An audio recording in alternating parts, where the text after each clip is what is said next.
El dilema del poder. Dice la delgada línea entre sumisión y fidelidad. Tenemos un dilema de poder. A veces tenemos acá una corona que representa el poder humano y tenemos la palabra de Dios que representa la autoridad de Dios. El Señor Jesús dijo, ninguno puede servir a dos señores. ¿Por qué? Porque dice que va a aborrecer a uno y agradar al otro o amar al otro.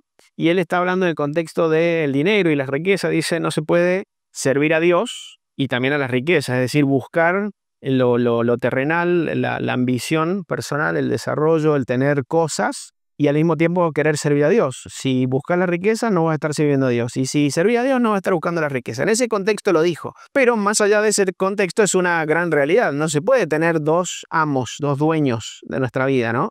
Y a veces nosotros vamos a llegar a momentos en nuestra vida espiritual donde vamos a tener que elegir a quién vamos a servir. Ahora, ¿por qué hay un dilema? ¿Por qué es un dilema a quién servir en este caso? Yo arbitrariamente elegí 4 tipos de autoridad que podemos entender y bueno, y vamos a hablar de un poquito de cada uno. Por ejemplo, ¿hay autoridad en la familia, sí o no? Los padres, con respecto a los hijos, tienen autoridad, es así.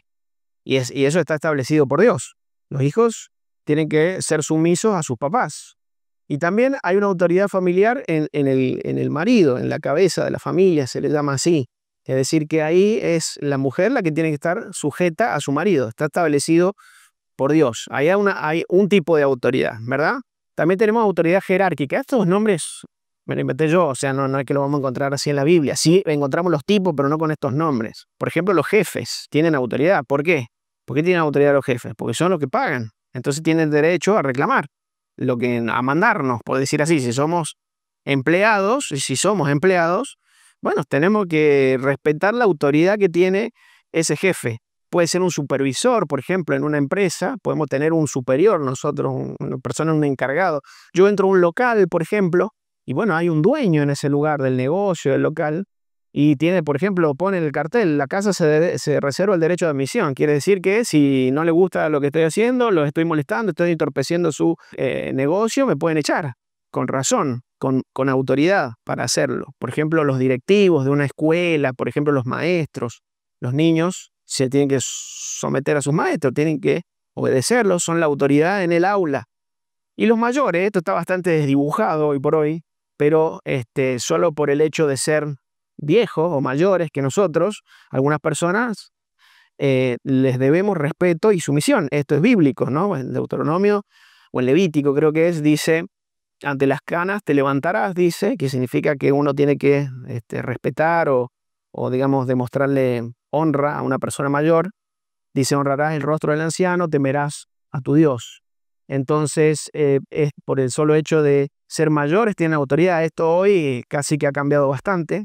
Antes los mayores, cualquiera sea, un vecino, una persona que pasaba por la calle, si un niño se portaba mal, lo retaba y ese niño temía o le tenía consideración por ser mayor porque así los educaban. Ahora los educan para decirle, vos no sos mi papá, no me digas nada, ¿no es cierto? Al revés los educamos, pero bíblicamente los mayores tienen autoridad. De hecho, en el pueblo de Israel, los ancianos se sentaban a la entrada del pueblo y la gente venía a pedirles consejo para sus problemas, porque eran tenidos por personas con experiencia, los honraban y los tenían muy en cuenta. Ahora al revés, parece que decimos los viejos no saben nada, pero sí saben mucho y les debemos cierto respeto y honra solo por ser nuestros mayores. Bueno, autoridad civil, acá, como digo, este nombre me lo invento yo, pero ahí encontramos los reyes, magistrados, un presidente, un legislador, una persona con autoridad, un primer ministro, los ministros, los jueces, la policía.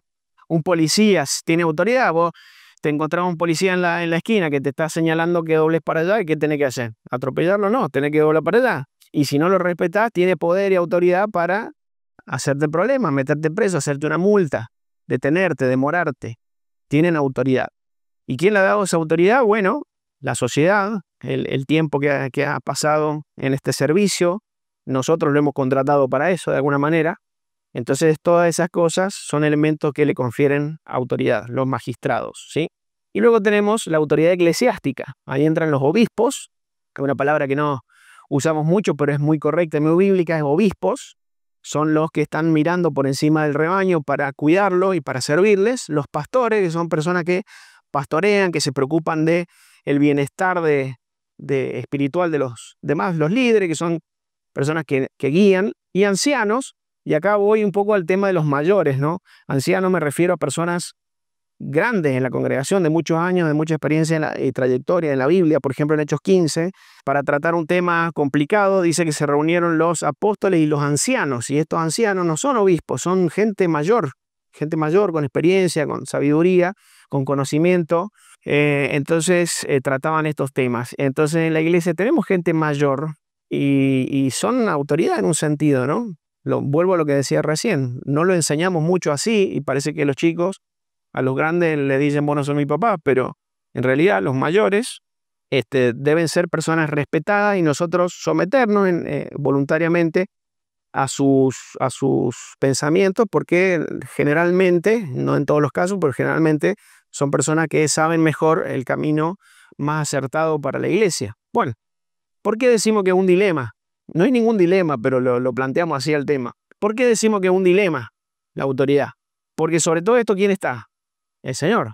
El Señor está por encima de estas autoridades. Él tiene la mayor autoridad, la única autoridad universal. Entonces, ¿cuándo se plantea un dilema de autoridad? Cuando, por ejemplo, el papá me dice algo que entra en conflicto con lo que me dice el Señor. Por eso digo que puede haber un dilema, no debería haberlo.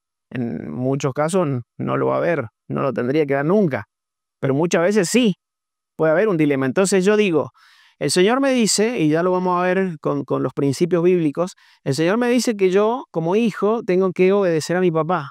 Y, por ejemplo, mi papá me dice que yo le falte respeto a mi mamá. Entonces el Señor me dice que yo no le tengo que faltar respeto a nadie.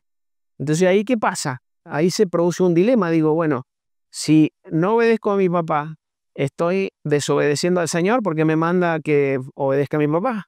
Pero si obedezco a mi papá, también estoy desobedeciendo al Señor porque estoy faltando el respeto a una persona y Él me dice que yo tengo que mostrarle amor a las personas, no falta de respeto, no lastimarlas, por ejemplo, ¿no es cierto? Un ejemplo burdo que pongo. Entonces ahí, ¿qué pasa? ¿A quién le tengo que hacer caso? ¿A mi papá, que es hacerle caso al Señor, o al Señor directamente, que también es hacerle caso al Señor? Entonces a veces eso nos hace un dilema. Pero sí, por supuesto, si vemos el dibujito, nos damos cuenta que está por encima del Señor. Entonces, si yo no le hago caso a mi papá, no estoy desobedeciendo al Señor, porque él también no estoy obedeciendo de esa manera, porque mi papá es que está indicándome algo que está mal contra el Señor. Entonces, bueno, ahí se acaba el dilema, pero muchas personas, parece tan obvio, ¿no? Es tan sencillo, pero lo tenemos que decir. Hay personas que parece que se les genera un problema y no saben qué tiene que hacer, o dicen, no, yo le tengo que hacer caso a mi papá porque el Señor me manda a hacer caso a mi papá.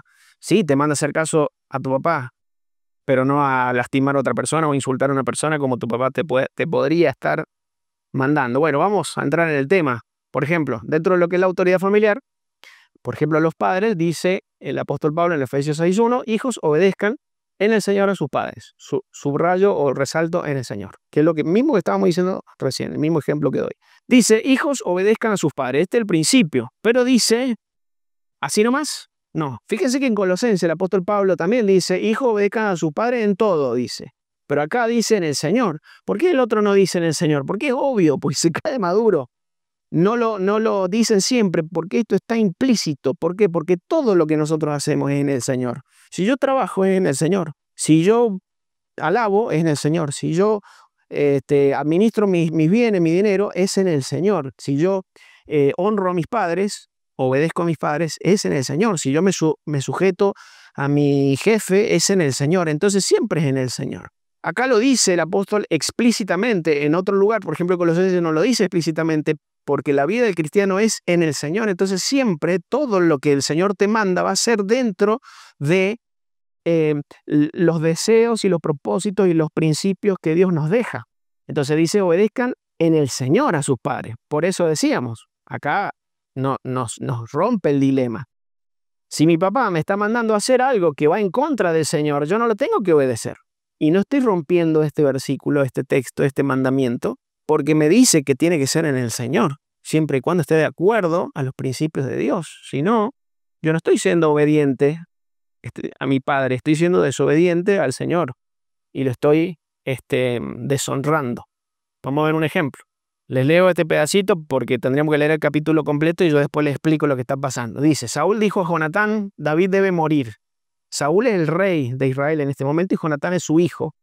Saúl le dice a su hijo, Jonatán, David debe morir. Jonatán respondió, nada ha hecho digno de muerte.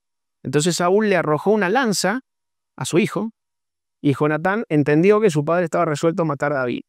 David era un comandante del ejército de Saúl, el rey de Israel. Entonces, ¿qué pasaba? El pueblo, como David era un buen comandante, un buen líder y estaba ganando mucha batalla, el corazón del pueblo se estaba yendo tras este líder porque lo estaba haciendo liberarse de sus enemigos y los estaba haciendo ganar tierras y cosas así. Bueno, entonces a la gente estaba muy contenta con David y a Saúl no le estaba gustando, le estaba dando envidia, le estaba molestando que la figura de David estuviera creciendo. Entonces David lo notaba y le dice a Jonatán, tu papá me quiere matar. Jonatán le dice, no, ¿qué te va a querer matar tu papá? No lo dice así, yo se los parafraseo, ¿no? ¿Qué te va a querer matar mi papá? Le dice, mira, hagamos una cosa, tu papá va a dar un banquete de 3 días, le dice David a Jonatán. Yo no voy a ir. Dice, si tu papá se enoja porque yo no estoy, entonces que me quiere matar. Si él dice, bueno, no está David, no pasa nada, entonces es porque está todo bien con tu papá. Entonces hacen así, y le dice, yo puedo decirle que yo me fui a Belén, no sé, hice un viaje. Entonces se sienta el banquete el primer día, Jonatán, Saúl nota que no está David, no dice nada. Al segundo día le pregunta, porque eran muy amigos David y Jonatán. Justo el enemigo del rey era amigo del hijo. Entonces dice, ¿qué pasó con David que no está? Y Jonatán dice, no, se tenía que ir a Belén por un tema personal y yo le di permiso. Entonces se enfurece y le dice, vos sos un rebelde igual que tu madre. Y le dice, yo sé que vos estás ayudándolo a él, que vos estás del lado de él. Y ahí es cuando le dice, debe morir. Y el otro dice, pero si no ha hecho nada. Y entonces le tira un lanzazo a su propio hijo. O sea que era un tipo bastante loco, ¿no? Entonces ahí le cayó la ficha. Entonces después el hijo, Jonatán, le avisa a David, mi papá te quiere matar, efectivamente, fugate. Más o menos de eso se trata. Entonces Jonatán, ¿qué está haciendo? Está ayudando a David. ¿Está obedeciendo a su papá? ¿Está cumpliendo el propósito de su padre? No, está en contra de su padre. Está haciendo lo contrario a lo que quiere el padre. El padre quería que Jonatán le sirviera en una bandeja a David. Y Jonatán está haciendo lo opuesto. ¿Por qué?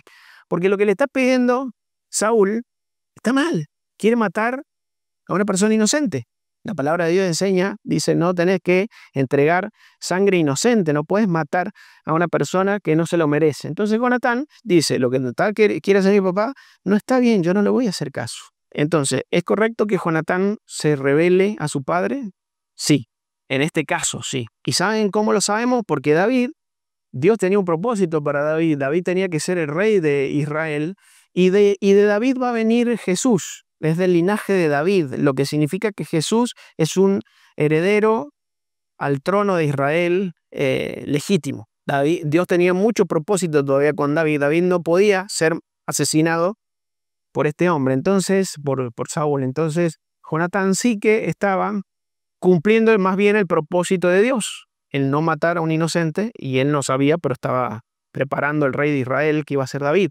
En este caso, él no se tenía que someter a su padre, porque hay una delgada línea, dijimos, entre la sumisión y ser leal, dijimos, a Dios, ¿no? Entonces él no quería ir en contra de la voluntad de Dios. Muy bien. Por ejemplo, los maridos, dijimos, las casadas, dice Efesios 5:22, Pablo dice, las casadas estén sujetas a sus maridos como al Señor. Acá también tenemos implícito el principio. Dice, la mujer tiene que estar sujeta al marido como lo están al Señor. Si vos estás sujeta al Señor, no vas a hacer algo que no le guste al Señor, por más que te lo mande tu marido.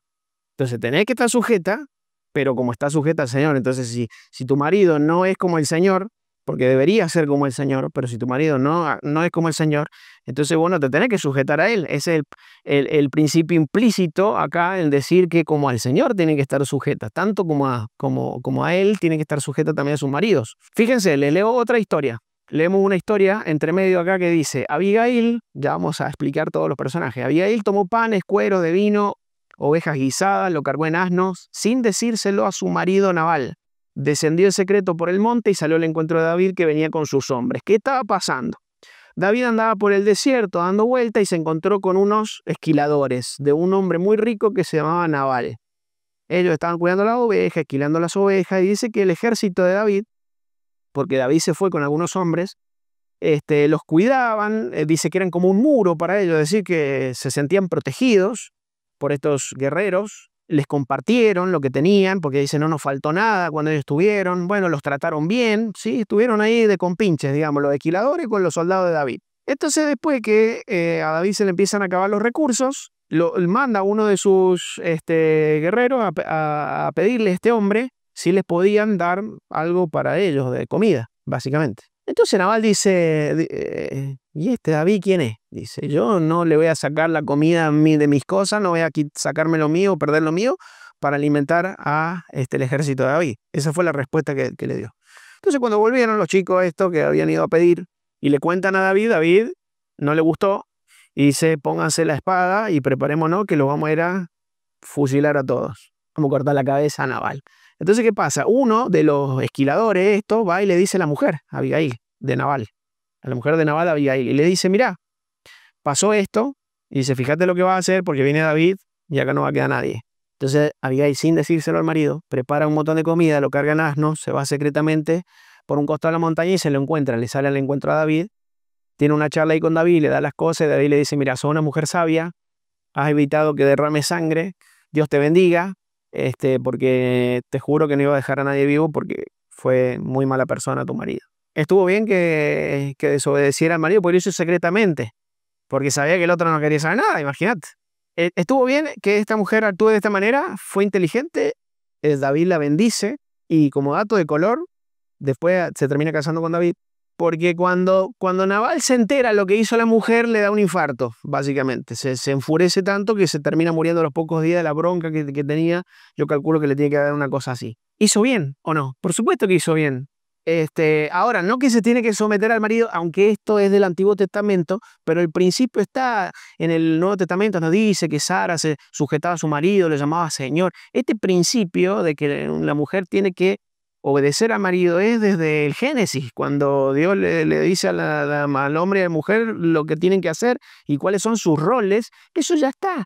Entonces ella sabía que tiene que hacerle caso a su marido, pero si su marido estaba haciendo una burrada y que iban a terminar todos muertos, dice, no le voy a hacer caso. La autoridad jerárquica, otro principio bíblico, también lo dice el apóstol Pablo, siervos obedezcan a sus amos, así como decía, hijos obedezcan a sus padres, ahora dice, siervos obedezcan a sus amos, como a Cristo. Acá lo podemos entender como esclavos, lo podemos entender en nuestro caso tal vez como empleados. Obedezcan a sus amos como a Cristo, lo mismo que le dice a la mujer, esté sujeta a su marido como a Cristo. Entonces, si vos obedeces a Cristo, ¿sí? Va a obedecer a tu amo en los parámetros que obedecerías a Cristo. Es decir, Cristo no te va a pedir que mientas, que engañes. Por ejemplo, un amo te puede decir, mira, vender más caro, estafa que él, mentirle, decirle que el motor está bueno y está reventado, te puede decirle a la FIL que no trabaja acá, un montón de cosas te puede pedir tu amo. En esas cosas te puede pedir. Entonces dice, ustedes tienen que obedecer a sus amos, pero como a Cristo. Si yo estoy obedeciendo a Cristo y Cristo me dice, bueno, tenés que estafar, no tenés que mentir, no tenés que engañar, entonces yo no puedo obedecer en eso a mi amo. Y dice, no busquen agradar a los hombres, sino como siervos de Cristo, haciendo la voluntad de Dios. Ya lo dijimos, Dios, no es la voluntad de Dios que yo mienta. Entonces, si mi amo me dice mentí, o mi superior, mi jefe, aunque me pague el sueldo, me dice mentí, yo no puedo mentir, no lo voy a hacer. ¿Y puedo perder el trabajo? Sí. ¿Y puedo tener problemas? Sí, no importa. Porque no se puede servir a dos señores. El apóstol Pablo lo dijo, yo no he venido a agradar a los hombres, si no, no sería siervo de Cristo. Un ejemplo, dice, la mujer del amo de José se fijó en él y le dijo, duerme conmigo. Pero él se negó, diciendo, mi señor confía plenamente en mí. ¿Cómo haría yo este grande mal y pecaría contra Dios? Cuando dice esta frase, mi señor confía plenamente en mí, yo espero que diga, ¿cómo le voy a hacer eso a mi amo? Pero él dice, no, ¿cómo voy a pecar contra Dios? Porque él sabe que tomar la mujer que no le pertenece, de otro, está mal. El amo de José, Potifar, no estaba de viaje, se había ido. Entonces ellos, como matrimonio, son los dueños de José. Entonces ella era su ama también, ¿no? Su dueña. Y él le dice que no. Y de hecho tuvo problemas y terminó preso. Tuvo problemas, lo echaron, le inventó una historia al marido, el marido lo hizo meter preso y tuvo años en la cárcel. ¿Por qué? Por decir que no. Pero él obedeció a Dios antes que a los hombres. ¿Hizo bien José en desobedecer a su amo o a su ama?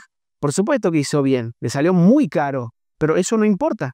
Tenés que estar dispuesto al precio y eso es lo que por ahí nos detiene. Decir, che, sí, está bien, yo no tengo que hacerle caso a mi marido si me pega una burrada, si me pide una burrada, pero es que si no le hago caso, tengo un problemón. Lo tendrás. Con quien yo tengo que tener problemas de tener problemas es con el Señor, no con mi marido, o con mi hijo, o con mi madre, o con mi jefe, o con el policía, o con el juez. Hizo bien. Y gracias a esto terminó trabajando para el rey y siendo gobernador y quitándole el hambre al pueblo de Israel. Otro caso, la autoridad civil, los magistrados, todo lo que tienen poder público. Dice Romanos 13, también el apóstol Pablo, sométase toda persona a las autoridades superiores porque no hay autoridad sino de parte de Dios y las que hay por Dios han sido establecidas. Vimos una vez que no todas las autoridades son puestas por Dios si hablamos de la persona. Dice Dios que le dice al pueblo, ustedes pusieron reyes que yo no los conocí, yo no los mandé. Dios deja también establecido requisitos para los obispos, por ejemplo, y si no los cumplen, no podemos decir que esa persona ha sido puesta por Dios. Entonces, no toda la autoridad como persona la ha puesto Dios. Cuando habla de autoridades, entonces voy a decir, ¿cómo? Si acá dice que todas las autoridades son de parte de Dios, no. Lo que está diciendo acá el apóstol Pablo es que el que hayan autoridades, estos cuadritos que yo hice, eso lo ha establecido Dios. Que el hombre, por ejemplo, sea el responsable de la familia, eso es una autoridad que ha establecido Dios. Ahora, no quiere decir que a mí me puso por marido de ella Dios, pues ella podría elegir el que quiera. ¿Se entiende? O sea, no es la persona, sino la autoridad. Que hayan autoridades, que hayan reyes, que hayan policía, claro, que el papá, que el marido, que los maestros, todo eso lo ha establecido Dios. Esas son autoridades de parte de Dios. Pero nosotros nos tenemos que someter a esas autoridades. Todo lo que nos dice el versículo, ¿no? Nos cuenta el libro de Éxodo. Dice, las parteras temían a Dios y no hicieron como les mandó el rey de Egipto, sino que dejaron vivir a los niños. Y por haber las parteras temido a Dios, él prosperó sus familias. ¿Qué pasaba? El pueblo de Israel era esclavo de Egipto, se estaban multiplicando demasiado, los egipcios dicen, estos se van a hacer un montón y se nos van a terminar escapando. Entonces se le ocurrió al rey de Egipto decir, vamos a matar a todos los varones que nazcan de los hebreos, los esclavos, de los esclavos hebreos, los varones los vamos a matar todos. Entonces agarró dos parteras que atendían a las hebreas, le dice, ustedes cuando la llame la hebrea que van a tener un parto y nazca el varón, nazca el bebé, mírenle el sexo, si es varón lo matan. Entonces las parteras no hicieron, dice, como les manda el rey, no mataron niños. No le hicieron caso porque temían a Dios. ¿Hicieron bien? En desobedecer como dice el otro texto, sométanse a las autoridades porque ¿hicieron bien? Hicieron bien. Y sabemos que hicieron bien porque dice que Dios les prosperó su familia. Y fíjense, piensen esto, un hombre que te está mandando a matar bebés, ¿vos te crees que le iba a temblar el pulso para mandarla a matar a esas dos? ¿Ustedes creen que ellas no se estaban jugando la vida por desobedecer al rey? Se la estaban jugando. Y era bien palpable y real la posibilidad de que terminaran muertas por estar haciendo eso. Pues dicen, bueno, si me muero, pero yo niño no lo voy a matar. ¿Por qué? Porque eso está en contra de Dios. Yo tengo a Dios, ¿cómo voy a matar bebés? Hicieron bien en desobedecer al rey, aunque era su líder y tenía poder sobre ellas para matarlas. Por ejemplo, otro caso, Daniel 3, Ananías, Misael y Azarías respondieron al rey Nabucodonosor, no serviremos a tu Dios ni adoraremos la estatua de oro que has levantado. El rey Nabucodonosor se había mandado una estatua de oro y había sacado una ley que decía todos tienen que adorar hasta esta imagen. Y estos hebreos, que estaban también medio esclavizados ahí, dijo, nosotros no vamos a adorar a otro Dios, nosotros adoramos solamente a Dios. Mire que lo vamos a matar, lo vamos a meter en un horno de fuego. No me importa, yo creo que Dios nos puede librar, pero si no nos libra, lo mismo no vamos a inclinarnos porque eso está mal. Dios nos ha mandado que no tengamos otros dioses. Lo mismo hizo Daniel. Dice, cuando Daniel supo que el edicto había sido firmado, entró a su casa, abrió la ventana y se arrodillaba 3 veces al día y oraba dando gracias a Dios delante de su Dios, como lo solía hacer antes. Acá está el rey Darío y sacó un edicto diciendo, durante 30 días nadie puede orar a otro Dios, no se puede pedir nada a Dios, es solamente a mí, porque yo soy el más Dios de todos. ¿Y qué habría hecho Germán? Yo hubiese orado, pero hubiese cerrado la ventana. Y bueno, por 30 días Dios no se va a enojar conmigo. Que no me vean, que nadie se entere, pero yo le pido a Dios, claro. Ahora él lo solía hacer antes, pero hasta parece medio desafiante, provocativo, ¿no? Dice, yo abro la ventana para que me vean que estoy orando. Yo no voy a hacerle caso a esto y voy a orar a Dios. No le voy a pedir nada al rey Darío. Desobedeció el edicto, la ley y todo, ¿no? ¿Hizo bien? Hizo bien. Y el Señor Jesús dice, les diré a quién tienen que temer. ¿A quién temer? No teman a los que matan el cuerpo, porque es todo lo que pueden hacer. Teman a aquel que después de haber quitado la vida tiene poder para echar en el infierno. ¿Quién es aquel que después de haber quitado la vida tiene poder para echarte en el infierno? Dios. Entonces dice, no le teman a la gente, porque solamente te pueden matar el cuerpo. Dice, témanle a Dios, que si quisiera, después de matarte, todavía te puede condenar para la eternidad. Entonces, fíjense, uno dice, ay no, lo que pasa es que si yo desobedezco esto, me matan. Y lo único que pueden hacer es matarte, está diciendo el Señor Jesús. Pero si vos desobedeces a Dios, te puede ir peor. A eso tenés que tener miedo, de Dios, no de las personas. Se lo estaba diciendo a sus apóstoles, porque le estaba contando los problemas que iban a tener. Y a veces por mucho menos nos sometemos a cosas que están en contra de la voluntad de Dios y lo sabemos. Porque Él está diciendo, si se tienen que jugar la vida, juéguensela porque lo único que pueden hacer es matarlos. Pero a veces nosotros no, porque, no sé, me van a tratar mal, me van a dar vuelta la cara, me van a hacer un costado, me van a ningunear, me van a hacer bullying. Y por solamente esas cosas nos sometemos a lo que está en contra de la voluntad de Dios. La autoridad eclesiástica. Hebreos 13:17 dice, obedezcan a sus pastores y sujétense a ellos porque ellos velan por sus almas. Están los que no velan por la alma y se llaman pastores. Eso no hay que sujetarse porque no son pastores. Pero bueno, habla de pastores, dice, ellos velan, se preocupan por ustedes, están preocupados por su vida espiritual, porque les vaya bien, porque conozcan al Señor, porque lo sigan. Dice, como quienes han de dar cuenta. Dice, obedezcan a estas personas, a sus pastores. Es el principio y sujétense. Es el principio. Entonces, la Biblia, Dios me dice, te tenés que sujetar a tus líderes espirituales, a tus líderes eclesiásticos. En Hechos 4:15 al 20 dice que los amenazaron, dice entonces amenazándolos, los intimaron que de ninguna manera hablasen ni enseñasen el nombre de Jesús. Le intimaron a Pedro y Juan. Pedro y Juan respondieron, estos que amenazaban eran el sumo sacerdote y toda la clase religiosa, líder religiosa de Israel. Pedro y Juan, aunque eran seguidores de Jesús, pertenecían a esta orden en realidad. Jesús también, Jesús predicaba en las sinagogas hasta que lo echaron, pero él iba a las sinagogas todos los sábados. Iba, enseñaba, sanaba gente, y cuando hacía eso, los otros se mordían la lengua y lo terminaron expulsando. En un momento lo sacaron afuera, lo quisieron apedrear y todo a Jesús. Entonces Jesús no estuvo mal en la sinagoga porque lo echaron, no porque él no pertenecía a ese contexto. Ellos tendrían que haber estado juntos acá. Si estos líderes religiosos hubiesen reconocido a Jesús como el Mesías, Pedro y Juan habrían estado juntos con ellos. O sea que eran de la misma orden, digamos. Pedro y Juan tendrían que haber sido parte del sistema religioso, sino que no podían serlo porque ellos no estaban de acuerdo y los expulsaban. Y fíjense, le estaban mandando que no hablasen ni enseñasen en el nombre de Jesús. Entonces Pedro y Juan le responden, juzguen si es correcto obedecerlo a ustedes antes que a Dios. ¿Por qué? Porque Dios ¿qué había hecho Jesús antes de irse? Le dijo, toda autoridad me es dada en el cielo y en la tierra, así que vayan y hagan discípulos. Entonces ellos le dicen, no hagan discípulos. Entonces Pedro le dice, ¿que lo vamos a obedecer a ustedes antes que a Dios? No dejaremos de hablar de Jesús. Capítulo siguiente, dice que los traen hasta el concilio. En el concilio estaba el sumo sacerdote, los escribas, los fariseos, los saduceos y otros. Los trajeron de nuevo. Dice, el sumo sacerdote le pregunta, ¿no le mandamos estrictamente que no enseñen en ese nombre? Porque ellos le dijeron, Pedro le dijo, nosotros lo vamos a obedecer a Dios. ¿Qué hicieron? Siguieron. Entonces lo volvieron a traer. Si le dijimos que no hablan en el nombre de Jesús. Y Pedro le responde, Pedro y los apóstoles contestan, es necesario obedecer a Dios antes que los hombres. Pero este concilio debiesen ser sus líderes, pero ellos no estaban totalmente perdidos en cuanto a dice, rechazaron, dice, el designio de Dios para ellos, ¿sí? Estaban en otra, no conocían a Jesús, no lo entendieron, no lo creyeron, entonces los apóstoles se pusieron de la otra vereda, ¿no? Pero digamos, ellos estaban no sujetándose a la autoridad religiosa de Israel, esos eran sus líderes.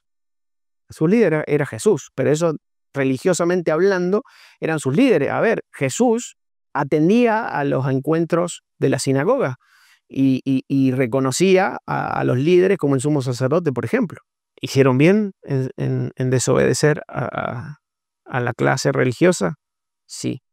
Acá tenemos algo todavía mucho más claro, porque está hablando dentro de lo que sí son los cristianos propiamente dicho. Dice el apóstol Pablo, cuenta a los Gálatas, dice, antes que viniesen algunos judíos, Pedro comía con los gentiles. Pedro andaba todo bien con los cristianos que no eran judíos, esto significa gentiles, que no venían de los judíos. Obviamente ellos no reconocían las cosas que venían de la Torá, digamos, de la ley de Moisés, no estaban circuncidados, no seguían ese tipo de ritos. Entonces los judíos les chocaba eso y les caía mal y pensaban que estaban mal, que ellos también tenían que cumplir esas cosas. Entonces dice, antes que viniesen estos judíos, la iglesia, los cristianos judíos, Pedro andaba bien con los gentiles, se juntaba con ellos, comía con ellos, compartía con ellos y no tenía ningún problema de que no se hubiesen judaizado, como le llaman a ellos, por ejemplo, circuncidándose. Pero dice, luego que vinieron los judíos, dice, se apartaba de los gentiles, de ellos, dice, porque temía a los judíos, claro. Cuando empezaron a venir los otros, dijo, che, me van a retar, todos van a pensar mal de mí porque yo no estoy con los gentiles y no los estoy hostigando y obligando a que cumplan estas normas que ni nosotros hemos podido cumplir nunca, porque así lo declaran, de hecho. Entonces, ¿qué estaba haciendo? Un hipócrita, un falso, ¿no? Estaba haciendo acá estaba haciendo mal. Pedro estaba haciendo un hipócrita porque adelante de los judíos se apartaba de los gentiles y, por supuesto, le hacía daño a los gentiles también. Y en su hipocresía, dice el apóstol Pablo, participaban otros. Seguramente los otros apóstoles también les pasaba lo mismo, y tal vez otros. Pero cuando vi, dice Pablo, que no andaba rectamente, le resistí cara a cara porque era de condenar. Entonces Pablo dice, yo no me sumé, yo le resistí. Y yo no fui parte de esos que participaban en esta hipocresía y en hacer esto que estaba mal. Y no solamente lo resistí, sino que resistirlo cara a cara porque era de condenar, es decir, se lo dije, lo denuncié, lo señalé. Entonces acá también vemos un hombre, un seguidor de Cristo, que cuando ve algo que está mal de parte de sus líderes, porque si bien era tan apóstol como los otros, Pedro tenía un lugar preponderante en la iglesia, de hecho los católicos te dicen que fue el primer papa, porque tiene sentido en un sentido, porque era la figura principal, era el que siempre aparecía, al que el Señor Jesús le dijo, si me amás, apacenta mis ovejas. Es como que Pedro quedó como dentro de los apóstoles el mayor, por decirlo así. Entonces, de hecho, Pablo, cuando se convierte, cuando lo conoce al Señor, después de un tiempo, después de bastante tiempo, pero después de un tiempo va y habla con Pedro y con los apóstoles para estar seguro de que están hablando de la misma cosa, ¿no? Porque él nunca había recibido el evangelio de parte de los apóstoles. Digamos que Pablo reconocía a la iglesia de Jerusalén como la iglesia, ¿no? La iglesia donde él tenía que sujetarse. Ahora, cuando el líder principal, por llamar así, vio que estaba haciendo cualquier cosa, él dijo, yo no voy a participar de eso y lo voy a resistir, no me voy a sumar a lo que están haciendo todos y hasta lo voy a denunciar.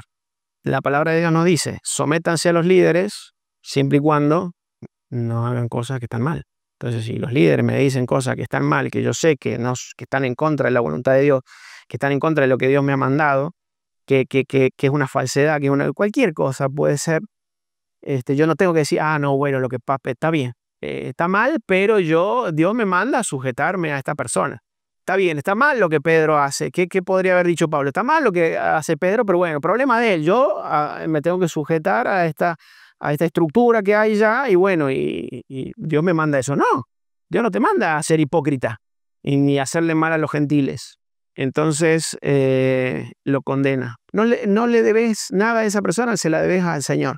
Te tenés que sujetar a esa persona en el Señor. Si está bien, si te está guiando, si te está liderando, si te está edificando, si te está llevando por el camino que el Señor nos ha marcado, perfecto. Ahora, en cuanto vos ves que está mal lo que está haciendo, no tenés que sujetarte y no estás en ese caso siendo un rebelde. Porque si vos lo obedecieras, ahí estarías siendo un rebelde al Señor, que te ha dicho no podés hacer estas cosas que están mal.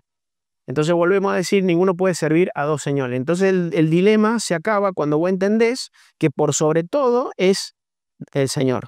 El Señor. Entonces, si el Señor me ha mandado a evangelizar, por ejemplo, a ser discípulos, y un hermano me dice, no hagas eso, que es mi líder, obviamente, y me dice, no, no lo hagas, yo a quién le tengo que hacer caso, al hermano o al Señor, por más que sea mi líder, al Señor.